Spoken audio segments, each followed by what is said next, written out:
इस वक्त की सबसे बड़ी खबर आ रही है, जहां पूर्व पीएम चौधरी चरण सिंह को भारत रत्न देने का ऐलान किया गया है। साथ ही पीवी नरसिम्हा राव को भी भारत रत्न से नवाजा जाएगा। आपको बता दें, प्रधानमंत्री ने ट्वीट करते हुए ये जानकारी दी है।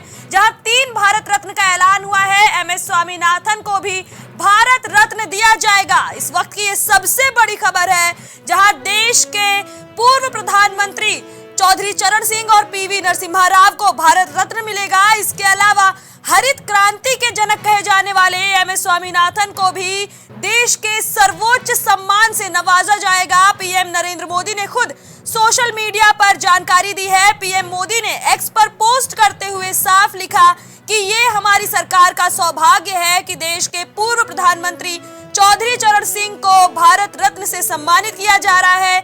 ये सम्मान देश के लिए उनके अतुलनीय योगदान को समर्पित है।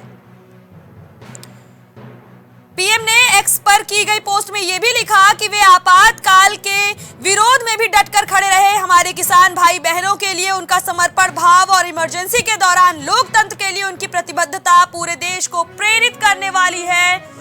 ये बड़ी खबर आ रही है, जहां पीएम मोदी ने ट्वीट करके 3 भारत रत्न के ऐलान किया है। बताया जा रहा है कि 2 पूर्व प्रधानमंत्री और इसके साथ ही हरित क्रांति के जनक कहे जाने वाले एमएस स्वामीनाथन को देश के सर्वोच्च सम्मान से नवाजा जाएगा।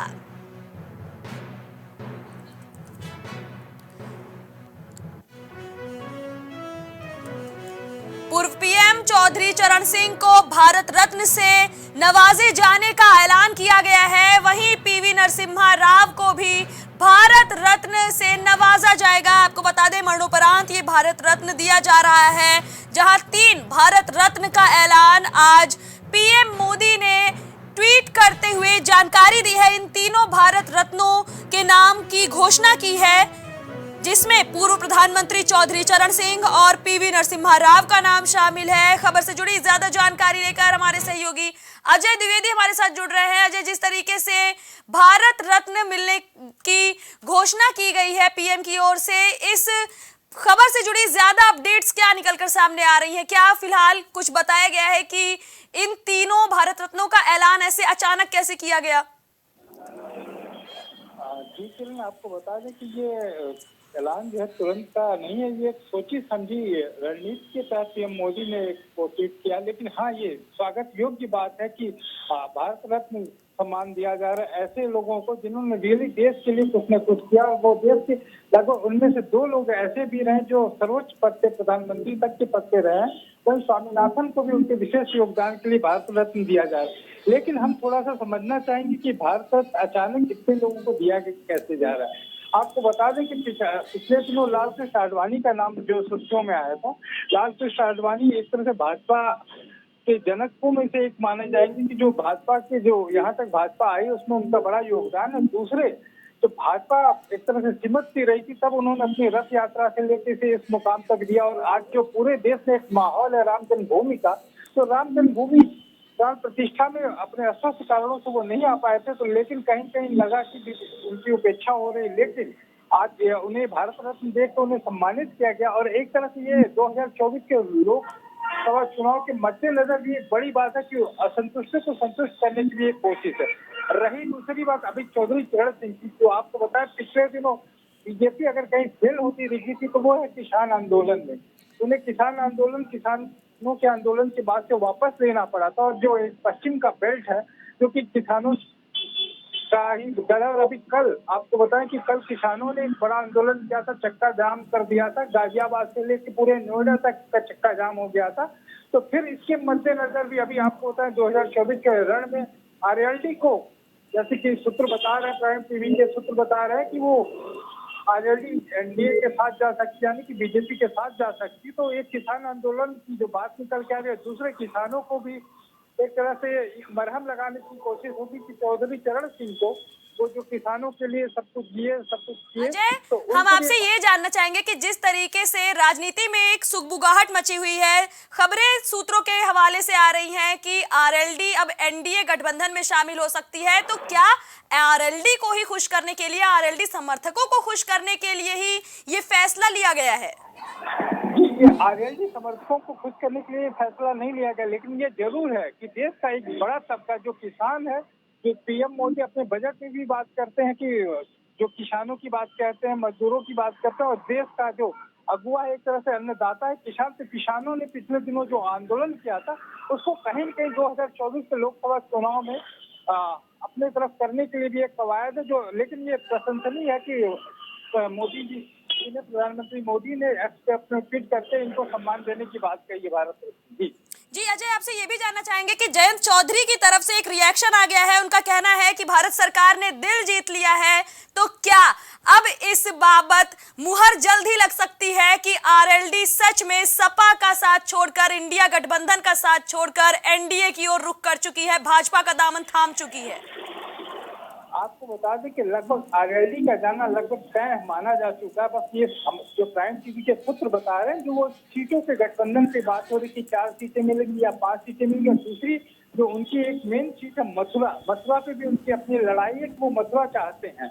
तो वही दूसरी बात जयंत चौधरी की, तो जयंत चौधरी अभी जो किसानों का आंदोलन पश्चिम की तरफ से, तो आरएलडी के अग्रणी नेता होने की वजह से वो किसानों के आंदोलन को अगुवा भी माने जाएंगे। और जैसे कि आपको बताऊं, जो उनका क्षेत्र है बागपत वाला पूरा बेल्ट, वो किसानों, बागपत, मुजफ्फरनगर, ये सब पूरे किसानों से भरपूर है। तो इसके मद्देनजर भी इस सम्मान के लिए जो भारत रत्न की बात की और चौधरी चरण सिंह की बात कही है, तो वो इससे प्रफुल्लित है। जी अजय, आपसे ये भी जानना चाहेंगे कि अगर आरएलडी एनडीए गठबंधन में शामिल हो जाती है, भाजपा का दामन थाम लेती है, तो भाजपा को इसका कितना फायदा मिल सकता है? देखिए, ये इस समय जो पूरे देश में एक चुनाव में अस्तित्व की लड़ाई का मुद्दा है। एक तरह से जिस हिसाब से बीजेपी या एनडीए ने 400 प्लस पार की बात कही है, तो आपको बता दें 400 प्लस पार की बात कही है, तो बहुत सारी पार्टियां जो सिमट के रह जाएंगे। एक तरफ से आरएलडी एक छोटी और क्षेत्रीय पार्टी जिसका समाजवादी पार्टी के साथ गठबंधन है। ये जरूर है कि पश्चिम में एक अच्छा उनका होल्ड मानी जाती है, और किसानों के मद्देनजर ये होल्ड मानी जा रही है। ये जरूर है कि उनको भी ये डर है कि कहीं वो सिमट न जाए, तो वो अपने अस्तित्व को बचाने के लिए भी एक कोशिश में लगे कि उनकी सीटें कम से कम इस लोकसभा चुनाव में अपनी उपस्थिति वो दर्ज करा सके, जिसके मद्देनजर वो बीजेपी में जा सकते हैं या बीजेपी के साथ गठबंधन कर सकते हैं। जी अजय, ये भी जानना चाहेंगे कि अगर आरएलडी सच में भाजपा के साथ आ जाती है, तो सपा को कितना नुकसान हो सकता है? सपा एक और दावा करती है कि उत्तर प्रदेश में उनकी गहरी पैठ है, दूसरी ओर ये भी बातें सामने आ रही थी कि जयंत चौधरी और अखिलेश यादव जब तक साथ हैं तब तक यूपी में काफी बढ़त बना सकता है इंडिया गठबंधन। लेकिन अब जिस तरह आरएलडी का रुख भाजपा की ओर, एनडीए गठबंधन की ओर बढ़ रहा है, अब विपक्ष को किस तरह की तैयारियां करने की जरूरत है? क्योंकि सरकार, भारत केंद्र सरकार लगातार ऐसे फैसले ले रही है कि एक बड़ा वर्ग सीधे सीधे उनकी ओर आकर्षित हो रहा है। ये सबसे बड़ी बात बताएं, ये जयंत चौधरी का जाना सबसे बड़ी समाजवादी पार्टी के लिए बहुत बड़े झटके के रूप में माना जाएगा। लेकिन वहीं आपको बताएं कि रामगोपाल यादव का बयान भी आया है ये कि किसी के जाने से पार्टी में कोई विशेष फर्क नहीं पड़ता, लेकिन उनका ये कहना ये सोचापन होगा अभी के लिए। लेकिन ये जरूर है कि एक पश्चिम में एक अच्छी होल्ड आरएलडी रखती है, तो समाजवादी पार्टी के लिए बड़ा झटका होगा। लेकिन वहीं अगर वो समाजवादी पार्टी में जाते हैं, छोड़ के जाते हैं एनडीए में, तो कहीं न कहीं उनको बीजेपी का जो इस समय राममय माहौल है, बीजेपी की जो राजनीति है पूरे देश में, उसका जरूर फायदा जयंत चौधरी को मिलेगा। और शायद उनके सामने जो विपक्ष में जो लड़ाई है वो आरएलडी बनाम बीजेपी है, तो वो शायद अगर उनको जो सीटें मिलती है तो बीजेपी उनके साथ होती, तो उन्हें आसानी होगी लोकसभा में अपने प्रत्याशियों और उनको जाने में। जी अजय, पश्चिमी यूपी में बीजेपी की इस पहल का क्या असर देखने को मिल सकता है? आपको बता दें, पहले भी हमने कहा कि जो किसानों का एक आंदोलन था पश्चिम में, उसको लेके सबसे बड़ी बात है कि बीजेपी पहली बार अपने कदम पीछे खींचे थे। आपको वो ध्यान होगा कि पिछले दिनों जो किसान आंदोलन हुए थे उसका सबसे बड़ा असर देखने को मिला था कि अपने समर्थन मूल्यों को लेके जो उन्होंने उद्योगपतियों पे भी आरोप लगाए, तो इसको लेके एक बड़ा वो था। किसानों की जो मांगे थी, सरकार ने मांगने की बात कही थी, लेकिन अभी तक उससे बस कोई निर्णय नहीं निकल के आ पाया। लेकिन ये सबसे बड़ी बात निकल के इसमें ये भी आ रही है कि अगर आरएलडी जी किसानों की बात कहती रही है और किसानों के साथ खड़ी रही है, और किसान ही उसका मेन एजेंडे में शामिल रहा, तो इसको लेकर एक बड़ी खबर ये है कि जो आरएलडी के लिए बड़ी खबर होगी जी। जी अजय, पश्चिमी यूपी में बीजेपी के हाल अक्सर काफी ज्यादा खस्ता देखने को मिले हैं, तो क्या इस फैसले का और आरएलडी के भाजपा का रुख करने का अब क्या माहौल देखने को मिल सकता है पश्चिमी यूपी में बीजेपी के फेवर में? बीजेपी के फेवर की बात करें तो इसमें कोई दो राय नहीं, कि जो भी विरोधी हैं बीजेपी के, अगर वो बीजेपी के साथ हो जाएंगे तो बीजेपी का काम और आसान हो जाएगा, इसमें कोई दो राय नहीं। अभी बहुत सारी पार्टियां सर्वे करा रही थी जिसमें बीजेपी बहुमत की तरफ तो दिख रही है, लेकिन बहुमत जो वो पुख्ता करना चाह रही है, तो उसमें सबसे बड़ी बात निकल के ये भी आ रही है कि जो विरोधी पार्टियां, आपको अभी पहले भी बता दें कि जैसे बिहार में नीतीश कुमार के जाने से कुछ फायदा हो या नुकसान हो, ये तो नहीं कह सकता अभी तुरंत के माहौल में, लेकिन ये जरूर है कि नीतीश कुमार वहाँ पे मुख्यमंत्री भी रहे हैं और हैं भी, तो नीतीश का जो जेडीयू का एक बड़ा दल है वो बीजेपी का विरोध करता रहा, तो विरोध की लहर कम हो गई और वो उनके साथ होगा, तो कहीं कहीं फायदा उनको वहां मिल रहा है। तो उसी तरह पश्चिम उत्तर प्रदेश की बात करें तो उत्तर प्रदेश में अगर किसी की बीजेपी की लड़ाई तो वो समाजवादी पार्टी और आरएलडी से ही है, और कांग्रेस अपना पूरे जनाधार के साथ वहाँ लड़ने की कोशिश में, लेकिन उत्तर प्रदेश में कांग्रेस के वो जनाधार दिखता नहीं है, तो इसमें आरएलडी भी बेनिफिट में होगी और बीजेपी तो बेनिफिट में होगी। जी अजय, ये भी जानना चाहेंगे कि जिस तरीके से ये भारत रत्न का ऐलान हुआ है, क्या इसे इस नजरिए से देखना ठीक होगा कि सिर्फ किसान वर्ग को साधने के लिए, सिर्फ आरएलडी को साधने के लिए भाजपा की ओर से ये ऐलान किया गया है? नहीं, ये कहना तो जल्दबाजी होगी, लेकिन ये जरूर है कि आरएलडी को साधने की बात तो नहीं कह सकते, लेकिन ये जरूर है कि किसानों को अपनी तरफ करने के लिए चौधरी चरण सिंह को ये भारत रत्न देने की बात कही गई, ये एक बड़ा फैसला सरकार का और ये एक मास्टर स्ट्रोक के रूप में माना जाएगा।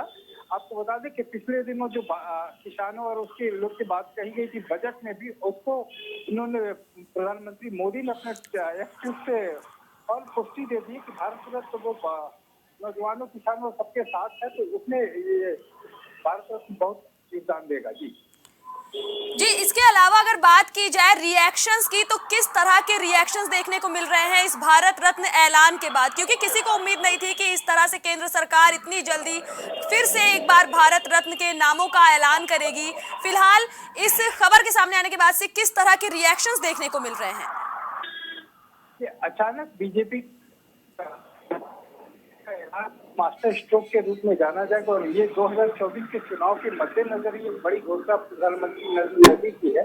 और आपको बता दें, मैंने पहले कहा था लाल कृष्ण आडवाणी, और दूसरी बात जो इसमें निकल के आ रही भारत रत्न देने की बात, चौधरी चरण सिंह के अलावा जो दूसरा नाम है वो साउथ से, तो साउथ में कांग्रेस का एक वर्चस्व या बाकी वहाँ क्षेत्रीय पार्टियां हैं, तो वहाँ पे बीजेपी कहीं न कहीं अभी अपनी जड़ें उस हिसाब से नहीं जमा पाई है, तो पीवी नरसिम्हा राव को भारत रत्न दे के वो एक तरह से जेडीयू यस और बाकी पार्टियों को भी अपने तरफ पक्ष में करने की कोशिश की है। और अगर दक्षिण में भी बीजेपी का प्रश्न लहरा जाता है तो 2024 के लोग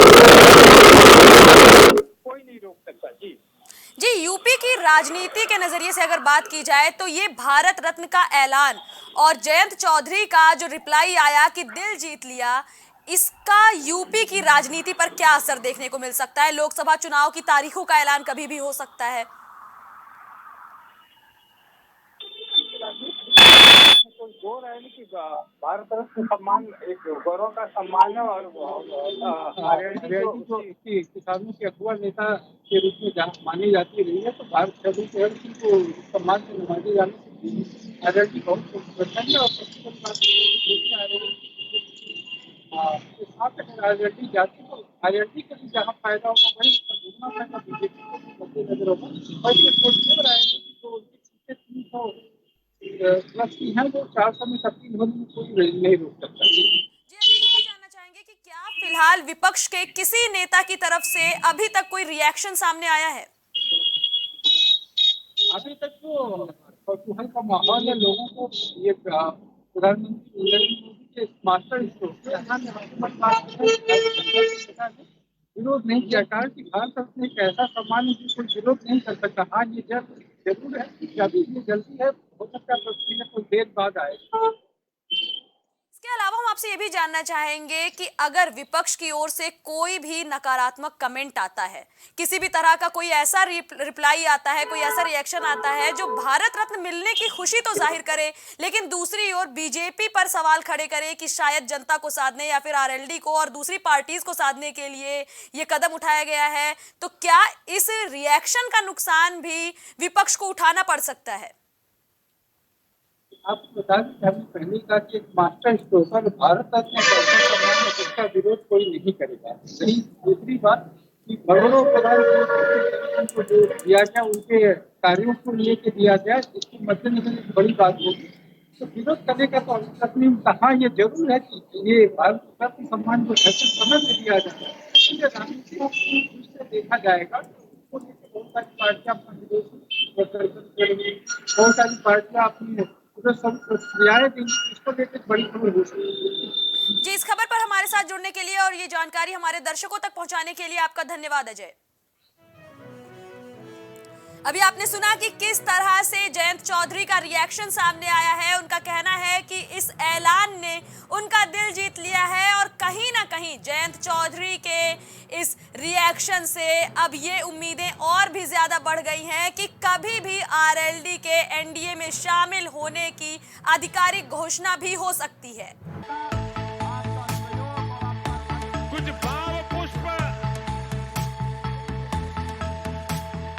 आप देख रहे हैं प्राइम टीवी, सच साहस सरोकार। प्रधानमंत्री श्री नरेंद्र मोदी का संकल्प है कि देश का हर नागरिक पोषित, सशक्त और समर्थ बने। जब पूरा विश्व इस सदी की सबसे बड़ी महामारी कोविड-19 से जूझ रहा था, उस दौरान प्रधानमंत्री श्री नरेंद्र मोदी जी के नेतृत्व में भारत सरकार ने प्रधानमंत्री गरीब कल्याण अन्न योजना का संचालन कर देश के गरीबों की खाद्य सुरक्षा सुनिश्चित की। इसी संवेदनशीलता को जारी रखते हुए आज 80 करोड़ से भी ज्यादा लोगों को मुफ्त अनाज दिया।